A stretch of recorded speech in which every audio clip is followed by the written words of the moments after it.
അങ്ങനെ ഫൈനലി നമ്മുടെ ബൂംസ്റ്റർ ഇന്ന് നമ്മളെ വിട്ട് പോവുകയാണ്. സത്യം പറഞ്ഞാൽ ഞാൻ ഒരുപാട് വണ്ടി എടുത്തിട്ടുണ്ട്, വിറ്റിട്ടുണ്ട്. പക്ഷേ മനസ്സിൽ ചെറിയൊരു വിഷമം ഉണ്ടാവുന്നല്ലാതെ എൻ്റെ കണ്ണ് നിറഞ്ഞിട്ടില്ല. പക്ഷേ ഈ ഒരു വണ്ടി കൊടുത്ത സമയത്ത് സത്യം പറഞ്ഞാൽ പിടിച്ച് നിൽക്കാൻ പറ്റിയില്ല. അത്രയും സങ്കടമായി പോയിട്ടോ. പോകുന്നതിന് മുമ്പ് അവസാനമായിട്ട് 2 ബസ്സും വെച്ച് ഞാനൊരു ഫോട്ടോയും കൂടി എടുത്തു കേട്ടോ.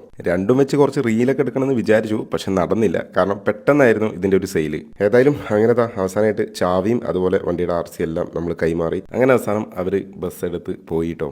ബസ് കൊടുക്കുന്ന സമയത്ത് അമ്മൂസ് മാക്സിമം പിടിച്ചു നിൽക്കാൻ നോക്കി. പക്ഷേ ബസ് അവസാനം പോകുന്ന കണ്ടപ്പോൾ ആളുടെ കയ്യിൽ നിന്ന് പോയിട്ടോ.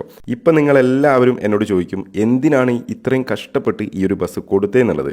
കാരണം വേറൊന്നുമല്ല, നമ്മളൊരു പുതിയ ബസ്സും കൂടി എടുക്കാൻ വേണ്ടി പോവുകയാണ്. അതായത് നമ്മുടെ 2 ബസ്സും പുതിയതാക്കാന്ന് വിചാരിച്ചു. അപ്പോൾ വൈകാതെ തന്നെ നമ്മുടെ ബൂംസ്റ്റർ ഒരു പുതിയ BS6 ആയിട്ട് വരും. വരുമ്പോൾ Z1 ആയിട്ട് വരണോ ZS3 ആയിട്ട് വരണോ എന്നുള്ളത് നിങ്ങൾ കമൻറ്റ് ചെയ്യുക. ഏറ്റവും കൂടുതൽ കമൻറ്റ് ഏതാണോ വരുന്നത് അതനുസരിച്ചായിരിക്കും നമ്മുടെ പുതിയ ബസ് ഇറങ്ങാൻ വേണ്ടി പോകുന്നത്. ഓക്കെ, അപ്പോൾ എല്ലാവരും കമൻറ്റ് ചെയ്യുക, വെയിറ്റ് ചെയ്യുക.